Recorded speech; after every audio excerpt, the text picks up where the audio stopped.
Hello, welcome to this episode of the Combat Chat podcast. Today we're going to be talking about the previous week's UFC fight night between Kattar and Emmett. Really, really good card. We're also going to be going over some UFC news which is broken out. Masvidal calling out McGregor once again. A few other pieces, nothing particularly new. Anyway, starting off with the first fight, we're going to go with the Adrian Yanez versus Tony Kelly bantamweight bout. It was on the main card. Any thoughts on this one in particular? Yeah, again, it's this problem with fighters pulling out late and fights getting moved up to the main card. Adrian Yanez is one that obviously is a big fan favorite and one I really wanted to dig deep into last episode. And he looked amazing. Tony Kelly pissed a lot of people off before this fight with the Brazilian comments when he was cornering in Andrea Lee. Obviously, we know these dirty fucking Brazilians cheat or something like that. Those were along the quote. But Adrian Yanez pieced him up bad. Like every time Tony Kelly was ripping that body kick, Adrian would catch and counter. He was amazing at that. Like he did it 3 times, I think, before the one that really hurt him bad. And Tony Kelly was talking a lot of shit before the fight and during the fight. He walked in and put his middle fingers up to him, and Adrian Yanez got him back right at the end there when he knocked him out in the first round. Adrian Yanez is a dangerous opponent for most people in this division. What were your thoughts on the fight? I think it's a really interesting point you made about catching those kicks and just the precision and the technicality of his striking. Watching the fight, he looked like he was in control. It was only 3 minutes long. It was a round one knockout, I believe. Hmm. But watching the fight, it looked like he was in control, and as you said, he just looked so technical Yeah. and so sharp, and I think that with everything that Tony K said, obviously a lot of it's a sell fight, and that's understandable. But I think there were lines crossed, and I think that a lot of people would have been happy to have seen Adrian Yanez, perform the way he did. I mean, any thoughts on the KO? Yeah, I mean, it was typical Adrian Yanez. He just slips and counters so well. Like I've been saying to the people I watch with for so long, like this kid's a real problem. You can see his training.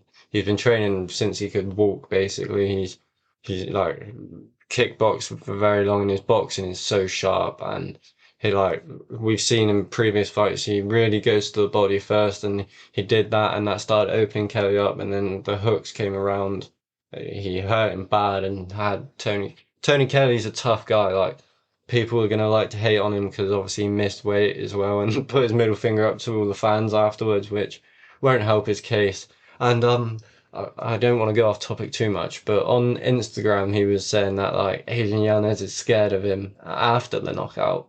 So he just got knocked out, and he's saying Adrian Yanez would never run this back, and he's scared, and so he's not done a good job. And I saw Gilbert Burns gave Adrian Yanez some money as well for knocking him out, which is pretty crazy. But beautiful knockout. The boxing as sharp as ever.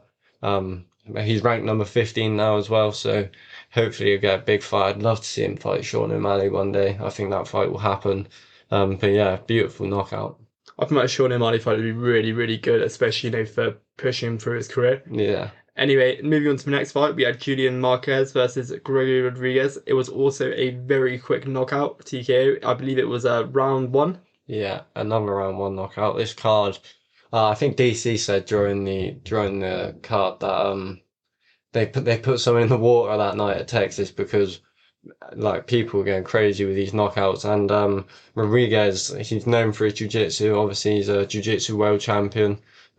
Excellent on the ground, but he's really shown how far he's come on the feet because he came out straight away pumping that jab, and I think that was probably the biggest weapon of the fight because the jab opened him up for so many punches over the top. And I mean, Marquez, you got to give him credit on how much he actually ate during that first round because it could have been stopped like 3 different occasions, and he ended it with a bit more brutal than maybe it could have been. But when Marquez is stood like that and still swinging back, and he was walking forward, swinging and eating so uppercuts and hooks, and just walking forward, and then obviously the hook against the cage put him down and put him out. So Rodriguez looks phenomenal. Like he's looked very good recently. he's struggled a bit in his last fight, but he's really looked to improve his stand up, and you can tell how far that's come. I mean, I'd have to agree. I think that Rodriguez, on the feet looked really, really good. I thought that his intensity, the volume he was thrown at, as well as just the pieces he was putting together, it was really, really impressive. Very, very technical, and something which obviously, Marquez had a hard time dealing with. Obviously, you said that he's, renowned for his work on the ground and whatnot. Yeah. Looking at him on the feet, absolutely amazing. Honestly, a really, really, really good result. I went for it. Marquez, fair play to him. He took quite a lot. Yeah. Both middleweights, both pretty big guys, but overall just a generally very good fight. Anyway, moving on to the next one, we've got the Damir Ismagulov versus Guram Kurtulade, lightweight bout. That was a decision. Yeah. Interesting decision. Would you call that a robbery? Well, for me, not a robbery. I think that's just chucked around so much nowadays in MMA. Everyone's favourite expression. Yeah, literally every week screaming robbery, robbery. Even the main event, a lot of people saying that was a robbery too. But it didn't sit right with me, to be honest, because Ismagulov looked very good, and I think maybe edged the fight, but it could have gone either way. I think in MMA we need to be seeing more draws, in my opinion. It's a thing that doesn't happen much. One judge gave it a draw, one judge gave it 30-27, I'm pretty sure, which is absolutely crazy. What are your thoughts on that? 30-27. 30-27. A score like that it's not something which is supposed to be common. It's not something which is supposed to be nearly as common as it is. We see a lot of 30-27s, especially for big fights. When it comes down to 30-27, if you look into the rule book, the rule book for the UFC, I think it's like the undisputed rules of MMA. Is that what it's called? Yeah. It says that a 30-27 fight or a 10-7, would it be 10-7? So I'm asking great. But a 10-7 isn't common. The 30-27 is where you comfortably win all the rounds in a 3-round fight. So, I mean, which he didn't do, did he? No, not at all. It was not a comfortable win. It was a very contested bout. Yeah. And to see a very contested bout be anything other than what it should have been, a draw or a split decision either way would have been the right thing. I just thought it was absolutely appalling. But overall it was generally quite a good fight, very contested. It's a shame really to see when the rest do score it 30-27 when it's very, very clearly not. But I did think that Ismagulov performed very well. I think Kurtulade also performed very well. I mean, I think Kurtulade, we can say won the first round. Like, well, I'd say pretty not comfortable. It was obviously a very close round still, but I'd say like on even the neutral's eye, you can see he edged that round. And for the judges, for one of the judges, I mean, we get on these cards, I mean, all the judges get hate when usually it's just that Sol Diamato guy. I mean, he is truly terrible. Like, if we're going to be honest, like, if people don't start getting real in the company, like, you see Dana every week disagreeing with decisions. Surely he can do something about these judges. I know the state supplies a lot of them, and people don't know that. It's not the UFC who hire these people. I'm pretty sure a certain amount of refs, even on the card, have to be state officials. That the UFC can't give out every single ref, but surely if the judge is that bad, you can. I mean, they banned what was the ref's name? Or I should know his name. Mario Yamazaki, is it? Something like that. I might be at Mario Yamazaki, yeah. And they banned him. Obviously, he's never allowed near the UFC again. Blacklisted. And, yeah, I think Sol Diamato needs to be blacklisted as well. And whoever gave that, I can't remember the guy's name who gave it 30-27, but like, surely there's got to be some accountability. Like, I think you need to be sat down and you need to give explanations for that scoring. Do you agree with that? I mean, I'd say so. It's a hard one, really, because I think that, when it does come down to rules, as you said, there's a lot which the state has to do with UFC contests and UFC fights, which fans just aren't aware of. There's lots of rules. A lot of it comes down to the state commissioner. Yeah. A lot of it comes down to rules which have been put in place by the state. They're not all private referees under the UFC. just like they're normal private judges on the UFC. And I think that definitely does have a big impact as far as, when it comes down to the quality of it. Obviously, they're all going to be to a certain standard, because they just have to be. It's a requirement for a job role. But as you said, I think that, there does need to be some kind of accountability and whatnot. Whether the UFC can do much about it in the sense that they can blacklist individual judges out external from the company, I'm not too sure because they are part of the company. Yeah. But regardless, it is appalling really, and it does at times, occasionally have big impacts on the sport in the sense that, say for example, that were to happen on a main event, everybody would be outraged. That would have a lot of financial repercussions. That would have a lot of big repercussions in the careers of the fighters Now, these and fighters, impact the sport long term. these fighters are fighting for their lives, basically. Like, we like to sit here and you see all the fighters get hate, but at the end of the day, they're going out there to not satisfy us. Like, some of them love to obviously have the fans' attention and fight for the fans, but these guys are doing it because most of them have kids at home. Most of them have like wives and people to look after. You know what I mean? Yeah, no, of course, of course. Yeah, like it's a bigger thing than just, oh, he got robbed. Like, we need to actually think like of the fighter's well-being as well. Like, even with the extent of like healthcare and stuff like that, like they don't get none of that paid for. You know what I mean? Like, so I think that the least the UFC can do is have good judges. Like. I think that's a really good point you made about the financial well-being of fighters. At the end of the day, if you're fighting a fight which does get scored very, very poorly, a clearly decisive wrong decision, a decision which is very obviously not true to the fight itself, that really impacts the fighter's purse. And that can really impact the fighters, longevity, in regards to their training costs, in regards to whether they can afford to necessarily, pay their rent or their daily living expenses. And I think that the impact it has on it is really, truly devastating. If you look at it behind the scenes, there are lots of UFC fighters which have secondary jobs. Because obviously, yes, you'll have your big names like your Conor McGregor's, fighters like John Jones and whatnot who have racked up millions upon millions, but that's not a common occurrence for UFC fighters. It's how the UFC is. It's not notorious for being super high paying to those, necessarily not even necessarily the top five. I mean, in every division. Paddy the Baddy, who's a huge star, even coming into the UFC, a huge name. His contract is 12k a win and 12k to show. So you get 12k and then an extra 12 if you win. But like, you take away, people don't realize how expensive it is for coaches, tax, like everything. He's probably earning like 2,000 if he loses a fight there. Like, he's probably not taking home much money at all. I mean, I suppose you got to think about it like this. If you do bring home 24k, if you look at, let's say you're paying 600 a month, you've then spent 1,800 right there on rent. Then you're looking at stuff like your utilities. Then you're looking at stuff like your training costs. A lot of these fighters, a lot of them will be trained for free. A lot of them are also going to be spending a lot of money on training and a lot of money on their coaches. Yeah, you still got to pay the coaches no matter what. Oh yeah, exactly. Because obviously they also have to earn a living, and by the end of it, when you're looking to cut corners, obviously Paddy Pimblett's a big star. There are going to be fighters who are going to be on even less than that. And when they have to look at, when they have to look at covering all those costs whilst being able to sustain it, then they might have to look at potentially taking up another career, which is fine, but that significantly reduces the amount of time you can put into your training, especially when a lot of these fighters want to be training for hours upon hours per day. They're not getting rest and recovery. It impacts their longevity. It impacts their development in the sport.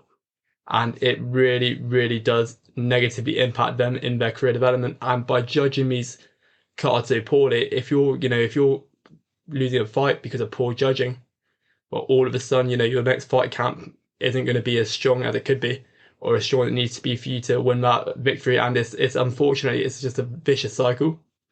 But it's something which they do definitely need to have a long look at, something they definitely need to try to action. Because if they do not action it, then what's going to happen is that fighters aren't going to be able to receive the adequate preparation they need for their bouts. And it's going to be a vicious circle. If you're a big name, you can talk a lot of trash, get a sponsorship deal. Fine, but not all of these fighters are. Anyway, moving on to the next fight. If you want to start us off for this one. Yeah, so the next fight, obviously we had, talking of big stars, we got one on our hands here. We had Jaquan Buckley fighting Albert Dorive.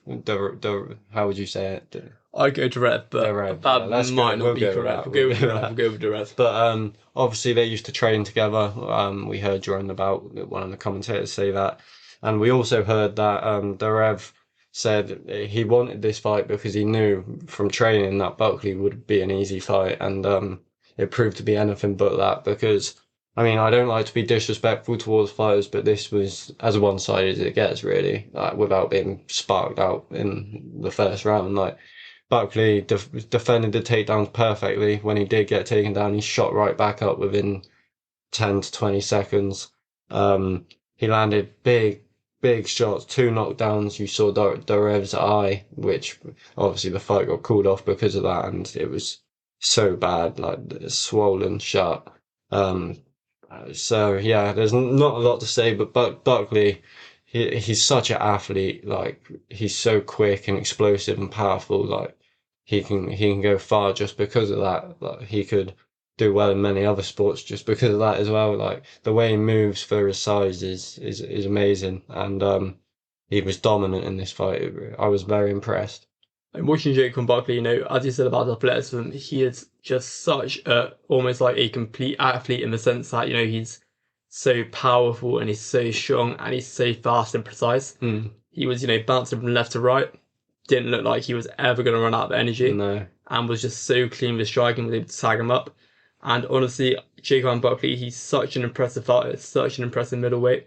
Big guy. I think he was like, would you say he's a couple of inches taller? It looked like it anyway. Yeah, he might have been taller, but either way, he was stacked compared to him. Oh, yeah, 100%, 100% without a doubt. But overall, it was a really, really good performance. I mean, Durev, he didn't really do a lot, if I'm honest with you. I don't think there was a lot he could have done Yeah. in that situation, but it was a very, very dominant performance. That eye injury, at that point, you have one eye. You have one eye, Yeah. two eyelids. Bisping style. Bisping style, but honestly, it was absolutely brutal. I felt like watching him as well in that final round before it got called off due to the stoppage. I felt like watching that he didn't want it as much. I could tell that he was definitely getting to a point in which maybe he was just overly fatigued or maybe it was injured, but it felt like psychologically he wasn't pushing through it in the sense it didn't look as if he should have been there.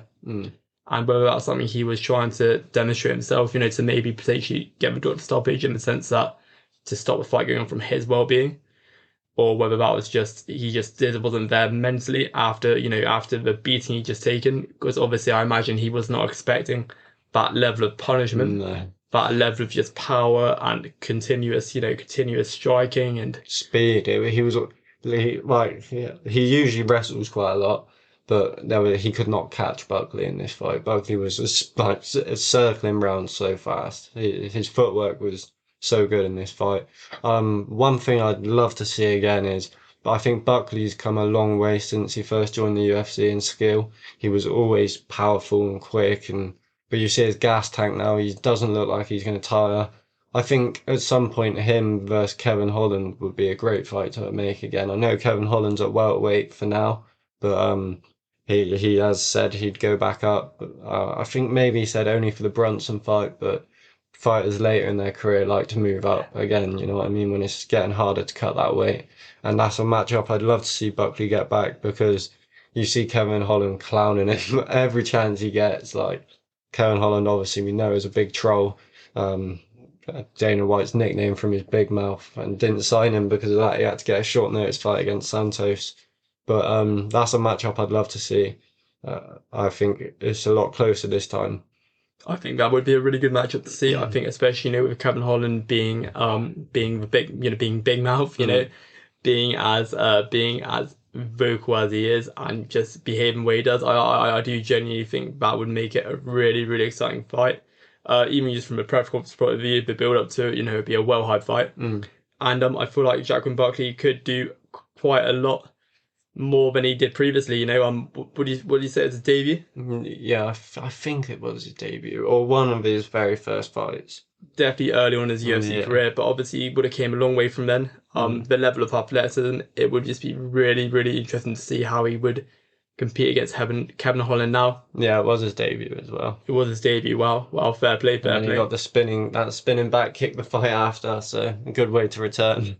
Definitely so. And yeah, so that's a fight we'd love to see again, and we'll talk more about Kevin Holland later on when we go into news because he's turning into a bit of a hero around him everywhere he goes, to be honest. So we'll talk about some of the stuff he's got himself into in fight week. But we'll move on to is it the co-main? Yeah, Kevin Holland. Kevin Holland Tim meets at welterweight for the co-main event. Interesting one. Um, don't know how you predict this one. I believe that we couldn't upload one last week. Oh We had yeah, technical I forgot to issues. say we did record a podcast last week giving our predictions for this card. Um, and obviously our predictions have been pretty bad, so you might not believe me, but I predicted the Kevin Holland fight. I did say a second round knockout, which I think he probably could have got if he didn't go for the dash choke. But so I'll take that one. I think I went a Kattar decision as well. I think did you go Emmett decision? I think maybe. But either way, we have no proof, so I should have tweeted our predictions. But yeah, so we got two coming out this week. We got one about this card and a breakdown on next week's card. But going back to the fight, I think Kevin Holland just looks too quick and strong in his weight class for some. I don't want to sound disrespectful because Tim Means, I think he was on a 3 fight win streak coming in and he was looking very good. And he's a skilled veteran, but I think Kevin Holland was just too strong and fast in there. Do you agree with that? I would have to agree. I think that, as you said, too strong, too fast. At this weight division, he's something else. Mm. He's a massive guy. Yeah. He's a really, really big guy. Got a lot of power, as you can tell from his many knockouts. Bit of a knockout artist. He's also got jiu-jitsu as well. But I feel like as a fight is concerned, 2 rounds submission. I don't think Tim Means is necessarily doing poorly. I just think, as you said, about the strength and the speed. The speed was the big thing. The speed. I really don't think that Tim Means was able to cope with it. I just don't think that's something she could, effectively handle. And I think that Kevin Holland, he was able to be dominant, not necessarily dominant in the fight because it wasn't an overly dominant fight. Yes, he definitely had the better of it, and it was clearly the better of it, but I wouldn't call it absolute domination. It wasn't. No, Timmins got a couple takedowns, landed some nice shots. He had some moments during the fight. I think his best moments, he's not great off the back foot. He's a much better fighter when he's coming forward, looking to that bloody dog, man, looking to push the aggression. But yeah, the speed was the big thing for me, and Kevin Holland landed a big shot and wobbled him, and then jumped straight into the dash choke after and finished it off. It could have been a knockout. Yeah, I mean, coulda, shoulda, woulda, So close. But yeah, no. Tim Means, I think that he did land some good strikes. He did look good on the feet. I just think that Kevin Holland had it, and I think who was it? Kevin Holland. They're talking about him fighting. Yeah, so they were talking about him fighting. I'm pretty sure it was Sean Brady. Okay. Who, I think he's 15 or 16-0. Beat Kevin Lee last time out, I'm pretty sure. Which for Kevin Holland's takedown, Sean Brady is one of the best grapplers in the UFC, and we've seen Kevin Holland get dominated a lot on the ground, which it isn't necessarily what Kevin Holland needs in his next bout.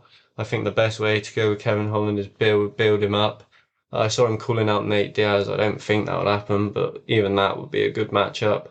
But I'm trying to think welterweight who'd be him versus Chaos Williams would be insane.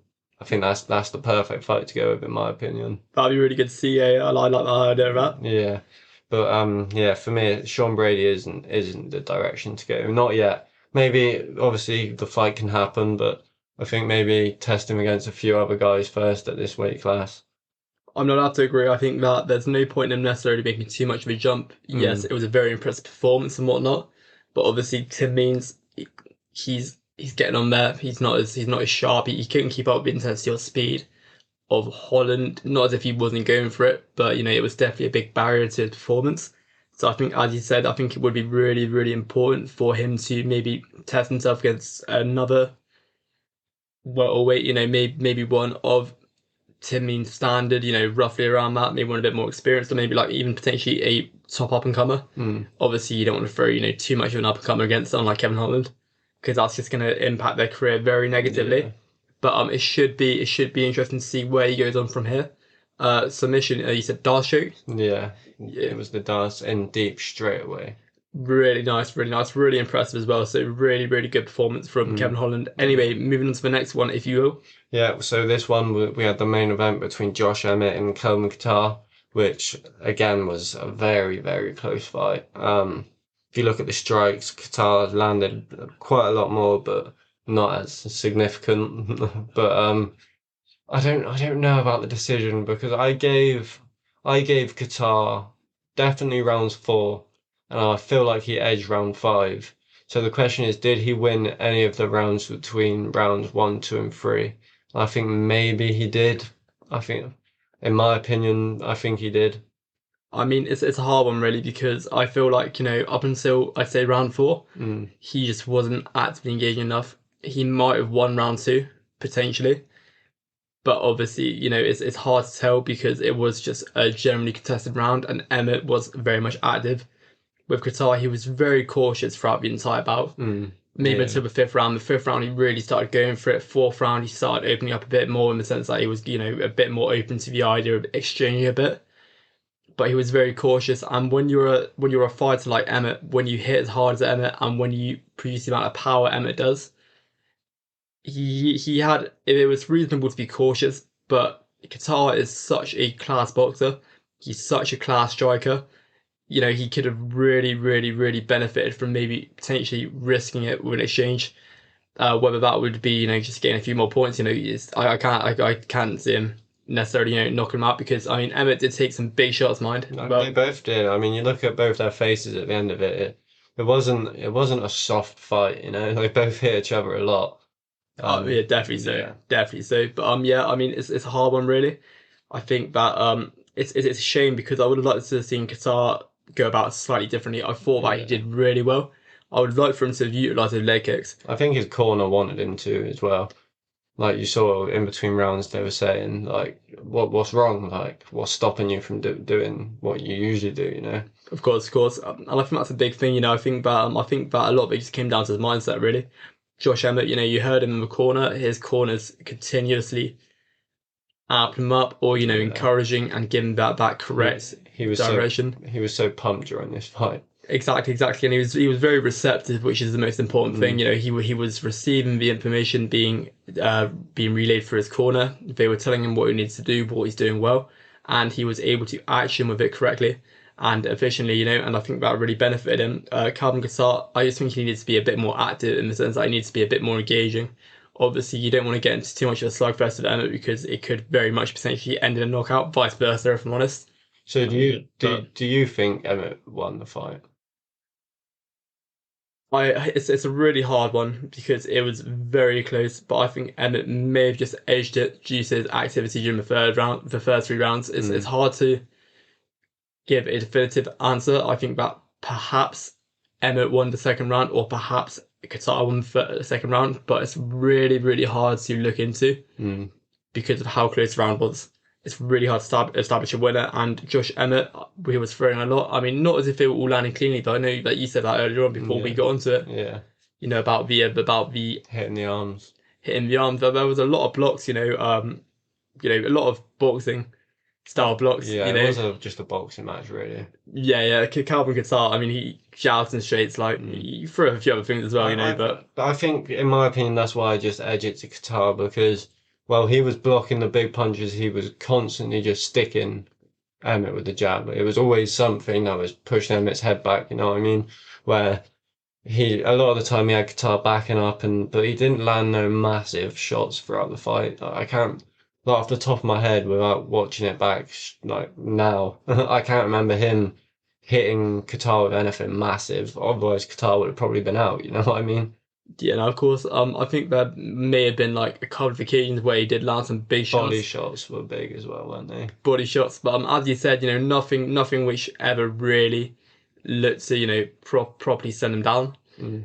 Um, I thought about Emmett. He did very, very well. He shot a lot of takedowns. Did he land any? Did he No, did it he was secure any? four takedown attempts, all defended. All defended. So very impressive, very impressive. I think that with Calvin Kattar, I think that if he utilised leg kicks better, was a bit more active during maybe the first 3 rounds. First round, both fighters were very cautious, both were aware. But the 5 round fight, which is always good to see, but they weren't slugging it out. Maybe if they did slug it out, it might have been a bit of a war because both would have been knacking just going for it. But yeah, for the most part, I think that, if Calvin Kattar maybe changed up his game plan, was maybe a little bit less cautious, or was just as cautious, but decided to have a slightly different game plan, trying to be more winning in the exchanges, or trying to, use his leg kicks more, he could have potentially edged it. Yeah. Anyway, overall, Josh Emmett, he won the fight.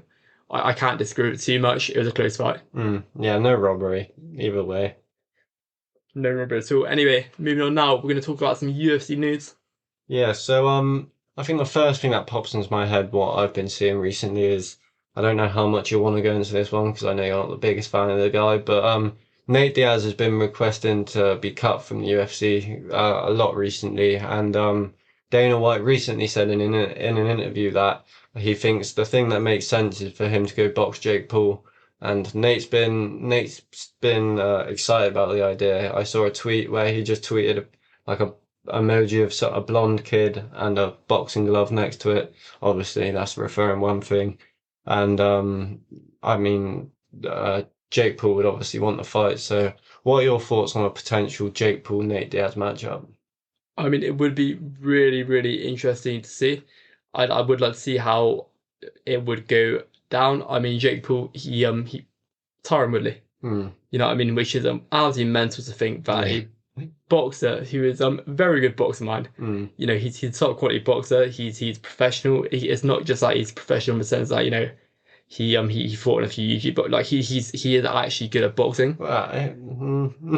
Woodley, he is all right. He's a good enough boxer, but he wasn't much better. Like him and Jake Paul were close skill wise. Do you know what I mean? Yeah, no, of course, I totally agree. I mean, Jake Paul's been training. I think with MMA, most fighters we're not going to go into it because we've spoke about it before, but most fighters who go into the boxing sport don't look like boxers. And to be honest, I think it would be the same with Nate Diaz. I actually would favour Jake Paul in a matchup with Nate Diaz, which sounds crazy. I mean, what would be interesting to see? Calvin Kattar, Jake Paul. See how good a boxer he is and see how well he does against that UFC fighter. Yeah, I agree with that. Because, throwing people fighters like Ben Askren and Tyron Woodley, Ben Askren, I don't know if you've ever seen him strike, but it's not amazing. Like it's really being nice, bro. It's absolutely shocking, honestly. Like you'd think to yourself, somebody who was like a ONE FC champion and a Bellator champion as well. Yeah. You'd think that at some point in their professional MMA career they'd learn how to throw a punch. But no, clearly not. And I feel like if you watch him in all of his fighting championships, the fact that he made it to become a champion without being able to throw a punch is really, maybe wrestling is the ultimate mixed martial arts sport because he has very little in regards to his striking. Yes, maybe he has some good footwork, or not good footwork, but maybe he has some good positioning or a good stance. But yeah, I mean, other than that, he can't throw a kick. He can't throw a punch. He can't really throw anything, but he can shoot for a takedown. And a spinning back fist. The famous spinning back fist. Absolutely superb, honestly.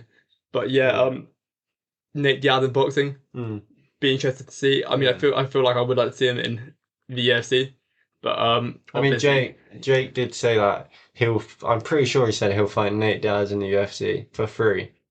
If Dana pays for fighters healthcare or something like that, which is, I mean, in my opinion, it's bullshit. He's just doing it to make himself look better, but it's smart. So I think that's a possibility that fight happens. Oh yeah, definitely. So I mean, and if it does happen, it would be very interesting to see how Nate Diaz would do against him. Anyway, that's that news. Yeah, I'll run into another one. There was a press conference held in I want to say Australia, but I could be wrong. And it was Kai Kara-France, Israel Adesanya, and Alexander Volkanovski. So all fighters from that region.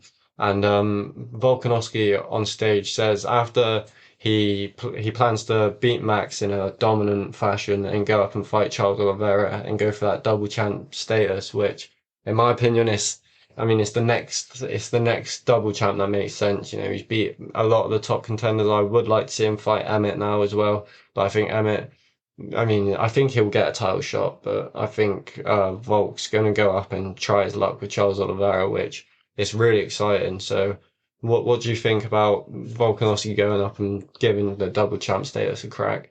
I think, as you said, as far as double champ, as far as double title shots are concerned, I think that it makes a lot of sense. Mm, Probably more than many other divisions, especially with a fighter like Volkanovski. He's been doing so well in featherweight. yeah, He's been looking, very, very dominant. With featherweight, you look at the top five. I think George Emmett said, in his post-fight about, them, he wanted the title shot. They need some fresh blood up there. yeah, So obviously there's just a lot of experience. It's been a lot of the same kind of dynamic for a little while now. yeah. It would be interesting to see how he would do against Oliveira. I think that there's some top fight in that featherweight division. I think that Oliveira, it would be an interesting fight to watch.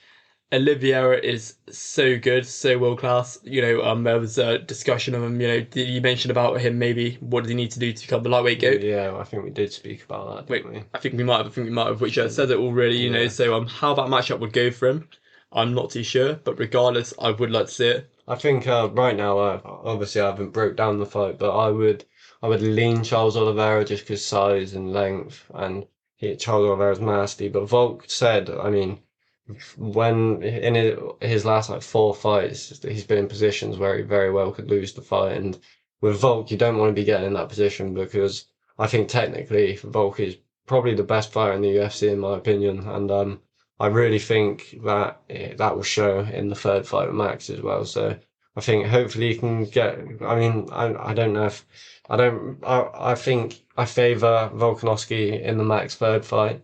So I think if he gets that win, I think the fight with Charles Oliveira makes perfect sense. I think you're right in the sense that does make a lot of sense. Obviously, I would like to see Josh Emmett have a title shot, Mm, but I think that this must come priority. yeah, I think that I don't know what he walks around at Volkanovski, but he's a big guy, yeah, he is. Just the height is the problem. 5'6". Mm. But he was like a rugby dude forward. You know what I mean? 205 pounds at one point, I'm pretty sure. 205 pounds. He's a massive guy, so I don't think that necessarily weight's going to be a major Yeah. issue. I think that obviously you look at the featherweight to lightweight division. I think that featherweight's like what 6 kilograms, Mm. and then lightweight is quite a bit heavier You have to say in pounds. in pounds. So, 155 is it? pardon, lightweight's 155. Wait, what weight is he? Well, he's a featherweight. Featherweight. He's a featherweight, So yeah. that would be 145. 145. Oh, okay, yeah. So he'd be moving up quite a bit, and it's a big, big difference. Yeah. So he'd be going to 155. Yeah. But regardless, I think that he could. I think that he could, do it, and I don't think it'd be as much of an issue as a lot of fighters in my division. Just because he is naturally quite a big guy, and as I said, I don't know what his walking around weight is, but I imagine it's much heavier than I featherweight. don't know now. And I did know it was a featherweight, by the way. It just slipped my mind. I Yeah. for a second.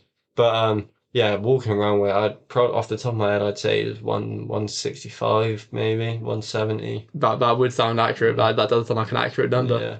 But I'm not 100%. There's just one more that I want to touch on. All the news is. Oh, actually, there is one more thing we can talk about. We don't. I don't like talking about fight announcements too much because we can't give predictions this early. But Jose Aldo versus Marabdashvili has just been announced, and Jose Aldo obviously probably one fight away from a title shot, and Dashvili beating Marlon Moraes last time out, and yeah, a dominant wrestler, got decent hands, but I'm just really interested because we haven't seen Jose Aldo. Obviously, back in the day, he was known for his legendary takedown defense, and we're really going to get to see it now because he's fighting probably the best wrestler in the division. So, how excited are you to see Aldo try just see if he's still got that takedown defense with this newer generation of wrestlers? I mean, it should be a really interesting one to watch. I am looking forward to it. Jose Aldo, he's been about for years. Yeah, Bit of a legend. How he's gonna do against, as you said, this new generation of wrestlers, it's just something which we're gonna need to watch to find out. Obviously, we're in a level where we're at a point where the level of just technical ability from every single style of fighter is just increasing dramatically. Fighters become more technical. They're becoming, I say, more athletic, but we look at some of the old fighters. I mean, you can't say that. You can't really make that statement. But I feel like with the technique of wrestling, some of the wrestlers we've had come from in recent years, from all parts of the world, the States, the Dagestanis, all of that. It should be a really interesting one to see. Jose Ayala, how's he been doing recently? Yeah, he's phenomenal. But his last fight was, I'm trying to think, was it Rob Font? His last fight was, which dominant fashion win, beat Marlon Vera, sorry, as well, which is aged very well. So yeah, probably one fight, one win away from a title shot. Is he on a 3 fight win streak? He is on a 3 fight win streak. Yes, he is. Yeah. So yeah, I think he'll get this, and then he'll fight the winner of Aljamain Sterling and TJ Dillashaw. Which imagine if we get to see Jose Aldo become champion again. That after that Conor performance and those two Max Holloway fights, like if anyone said he would have moved down to bantamweight and become bantamweight champion, I would have thought they were crazy. That is insane. But I'd be nuts. I mean, another champion, at that age as well. Yeah. He'd be 36, 37 at the time. I think he can do it. I think against Aljamain Sterling especially, that's a great matchup for him in my opinion. Like if Aljamain Sterling can't take him down, that's a rough night for Sterling. Oh, definitely. So I'd have to agree. Yeah. So anyway, the last thing I want to touch on, we won't do it too long. So we saw Marquez fight this weekend, obviously on the end of a not so nice knockout. But he posted on Twitter the day after, someone DMing him, and I think they were complaining about losing money on a bet or just trolling. And Marquez posted on Twitter, and he posted the replies too, because the guy was sending many messages apologizing, saying he's getting sent death threats or something like that. Do you have the article? I think I might. I might. So I'm not 100% on it without it right in front of me. Do you have it there? So he says this is part of being a fighter. This kid lost money betting on me and is super upset, and the guy is sending multiple tweets at him. I'm just wondering your thoughts on a fighter. I mean, some people in the comments saying he's snooping too low for a professional at this point, just exposing, and apparently the guy's getting a lot of hate since that. I'm just wondering your view on if he's in the wrong or he's for. I mean, you're there hating on a professional fighter. Do you deserve that? I mean, it's a hard one really because as a professional fighter, there is a certain expectation to how you behave, in the media, especially when it comes down to fans and whatnot. I think when it gets to a point in which, you start receiving death threats and whatnot, then it becomes very, very serious. That's definitely going to have impacted life. But I think another thing to remember as well, when it comes to stuff like internet trolling and whatnot, it's not good for fighters. It really has, it can really have a negative impact on the fighters, and it just creates a really negative level of toxicity in the sport, which is very prevalent. It's prevalent in every sport. We always see news articles about footballers in the UK receiving, racial messages and racial tweets, and you hear like chant games and whatnot. And I just think that the impact it has on sports people, there are lots of people who just can't handle it. It's a hard one really because you could look at it from the perspective of you deserve this. If you're going to go out your way to harass and try and troll somebody, what do you expect? But I think that at a certain point, a lot of these fighters should be of a maturity where they can maybe perhaps look the other way or maybe use a bit of 2 cents to realize to themselves that this isn't the best thing to do. Yes, it might expose somebody. Yes, it might make somebody think twice before they do it in the future. But what is the impact that's then going to have?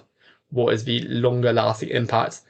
And it's a hard one, really, whether he should have done it or not. I'm not too sure.